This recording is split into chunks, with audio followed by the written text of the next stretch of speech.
again with me, Taman Isrina Lutfi. Yeay! Nah, di vlog ini sesuai judulnya, aku mau bukan ngebahas juga sih, aku mau bercerita tentang, ya benar, depresi.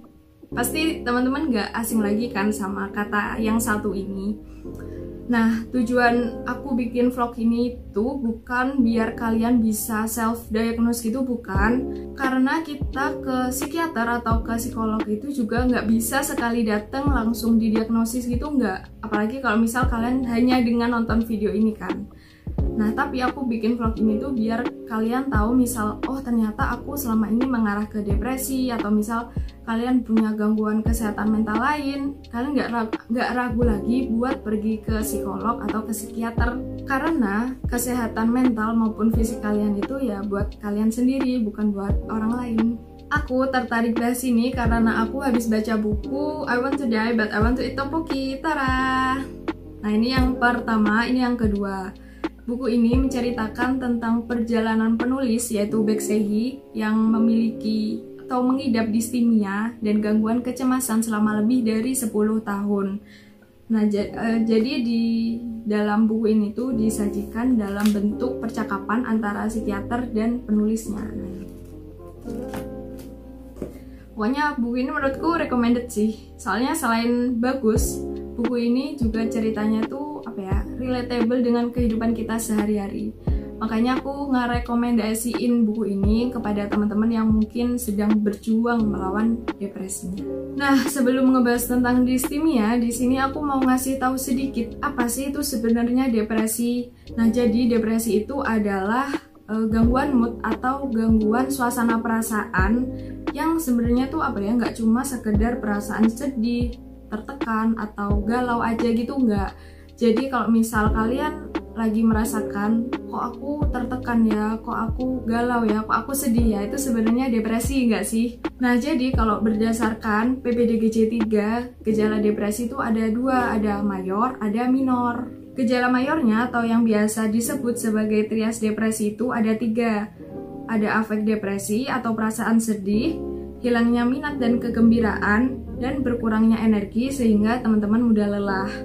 Nah, kalau gejala minor atau biasa disebut sebagai gejala lainnya, itu ada konsentrasi dan perhatian menurun, kepercayaan diri berkurang, muncul perasaan bersalah dan tidak berguna, pandangan masa depan suram dan pesimis, muncul gagasan atau pikiran, perbuatan yang bisa membahayakan sendiri atau bunuh diri, gangguan tidur, dan nafsu makan yang menurun. Nah, depresi ini ada 3 episode.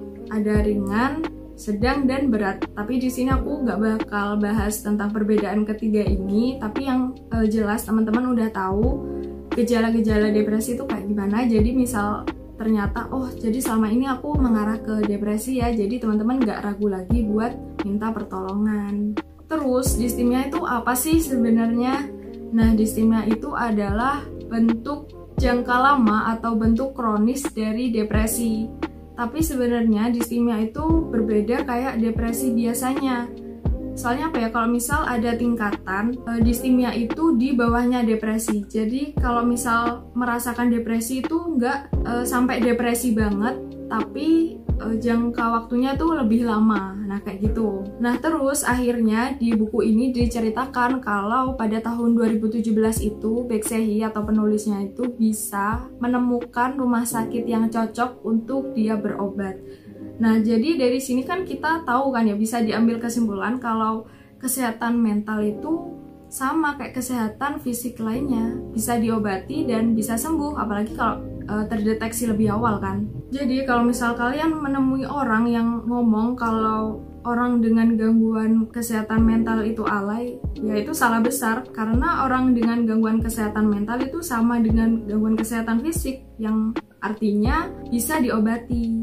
Kalau dilihat dari gejala mayor dan minor yang tadi aku sebutin, pasti kalian pernah nggak sih merasakan gejala-gejala tersebut, atau bahkan semua gejalanya pernah, tapi kalian nggak sadar, atau mungkin kalian juga sebenarnya sadar kalau mengarah ke depresi, Tapi teman-teman itu ragu atau takut untuk cerita, jadi lebih memilih memendam perasaannya sendiri dan malah bisa membahayakan diri sendiri. Aku beraniin ngomong ini karena aku juga pernah ngerasain gimana berada di titik terendah kehidupan versi aku. Ini aku sedikit cerita ya, teman-teman bisa langsung skip, bisa dengerin aja, makasih. Pokoknya rasanya itu kayak keluarga, orang tua, teman-teman, semuanya tuh apa ya, gak ada yang peduli gitu loh sama kamu, sama aku. Dan sedihnya malah orang terdekat kita yang bikin sakit hati. Kalian pernah gak sih ngerasain bagaimana rasanya dikecewain? Nah, sakit banget gak sih? Aku ngerasain itu pas aku kelas 11 SMA. Jadi sebenarnya aku tuh pas awal masuk SMA itu udah sedih banget gitu loh. Udah perang dingin sama orang tua soalnya aku nggak keterima di pilihan pertama, pilihan orang tuaku dan aku. Jadi kayak sejak itu sebenarnya aku udah sedih banget. Tapi ya udah aku coba ikutin alur aja, belajar yang benar pas SMA, nyari temen biar nggak ke bawah sedih istilahnya. Terus akhirnya aku beneran ngerasa down banget itu pas kelas 11 SMA. Soalnya nggak cuma masalah akademik, kayak hubungan dengan teman, hubungan dengan keluarga itu kayak payah semua gitu loh. Bahkan aku waktu kelas 11 itu nginep beberapa minggu di rumah temennya ibuku yang bahkan mereka sendiri tuh bukan keluargaku gitu loh. Terus aku juga pindah ngekos. Aku juga sampai malam di warnet soalnya takut buat pulang ke rumah. Aku nggak bisa menceritakan detail soalnya kalau detail kayak masih sakit hati banget gitu dirasain. Pokoknya kelas 11 SMA itu aku sampai banyak sekali bolos sekolah. Tapi aku izinnya sakit. Jadi maaf ya guru-guruku.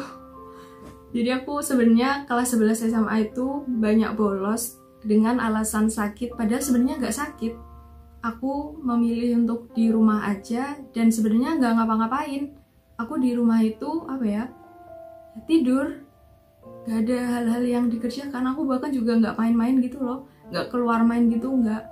Soalnya apa ya, kayak pernah nggak sih kalian itu merasakan males banget gitu buat berinteraksi sama orang, kayak semua orang itu menyebalkan gitu loh. Dan bahkan nggak orang-orang aja yang menyebalkan, kamu ngerasa kamu sendiri juga menyebalkan. Kayak gitu rasanya. Jadi kayak ya udahlah, lebih baik aku di rumah aja daripada aku ketemu teman-temanku di sekolah, ketemu sama semua orang, mending aku tidur di kamar. Jadi aku paling ada kali 10 kali lebih ini bolos. Dan maka dari itu juga nilai sekolahku pas kelas SMA itu, pas kelas 11 SMA itu apa ya, lumayan hancur. Dan paling sedih itu pas ulang tahun ke-17. Pasti kalian seneng gak sih kalau misal ulang tahun ke-17 itu dirayain, terus rame-rame bareng teman, dikasih hadiah gitu, seneng gak sih?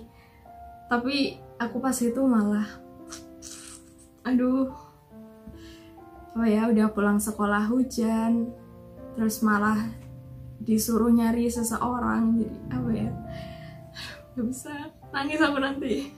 Ya pokoknya gak ada sweet 17, soalnya menyedihkan banget, suram istilahnya.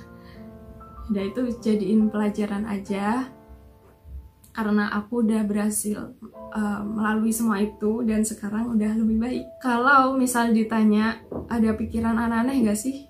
Adalah, sering banget. Bahkan jujur pikiran sedihnya itu gak cuma suicide aja, tapi bahkan aku kepikiran buat kill orang. Masih dosa banget ya Allah, maaf ya Allah. Dan itu aku nggak bakal ngulangin lagi pikiran aneh-aneh kayak gitu sih, soalnya emang random banget. Tapi yaudah, itu biarlah berlalu karena badai berlalu. Tapi kalian tahu nggak sih, setiap kali dulu aku ngerasa sedih itu pasti aku punya kayak semacam apa ya, coping mekanismenya gitu loh. Jadi makanya aku beli buku ini kan, soalnya judulnya mirip sama apa yang pernah aku lakuin. Jadi kan judulnya I want to die but I want to eat tteokbokki kan. Nah aku dulu juga ngerasa kayak gitu. Jadi dulu itu semisal aku merasakan hal yang sedih, terus ada pikiran aneh-aneh, itu aku kayak mesti kepikiran lagi kayak gini, kamu yakin mau ninggalin dunia? Katanya kamu pengen nonton konser. kamu yakin mau ninggalin dunia? Kayak EXO masih mau comeback lagi loh, nah kayak gitu. Jadi aku yakin teman-teman semua mesti kalian itu juga punya cara buat ngalihin pikiran aneh-aneh kalian. Kayak misal kalian ada pikiran untuk ya pokoknya aneh-aneh lah, tapi kalian yakin mau ngelakuin kayak gitu.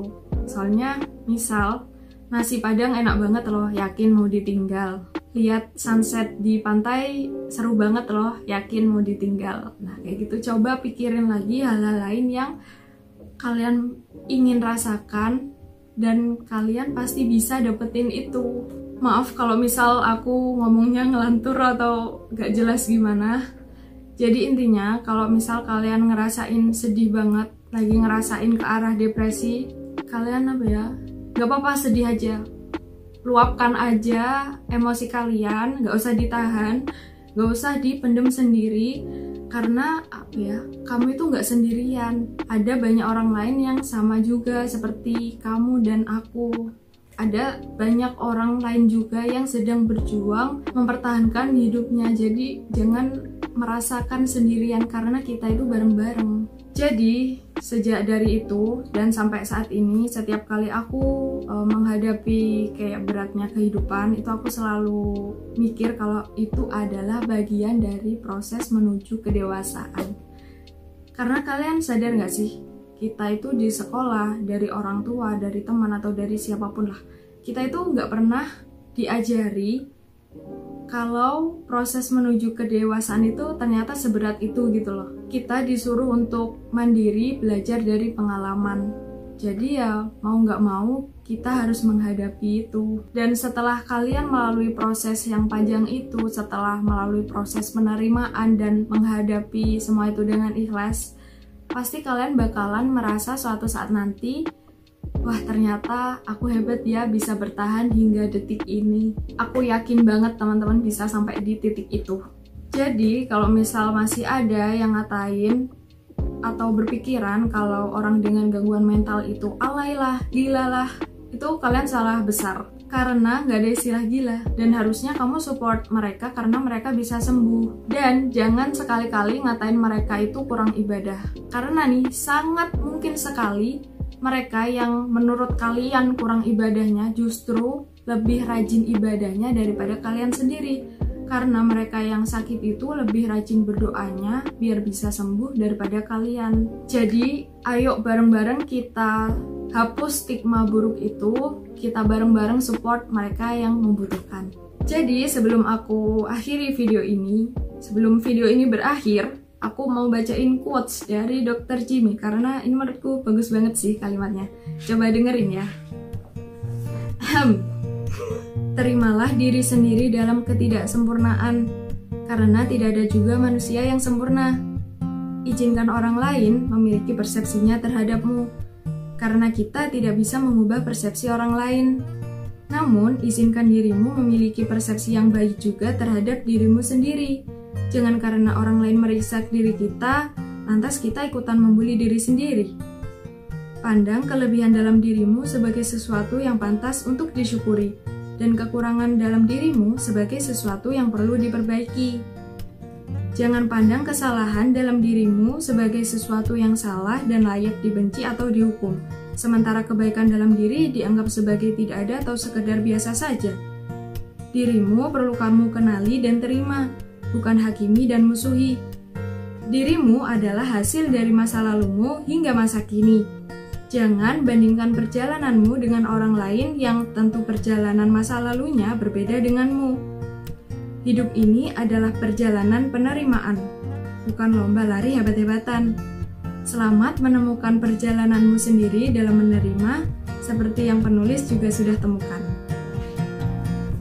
Jadi gimana nih? Semoga habis nonton vlog ini kalian jadi lebih semangat lagi, karena selalu tetapkan ini kalau kamu itu nggak sendirian. Kita semua bareng-bareng berjuang bersama. Oke? Jadi sampai itu aja vlog hari ini. Semoga ada manfaatnya. See you on the next vlog. Bye-bye!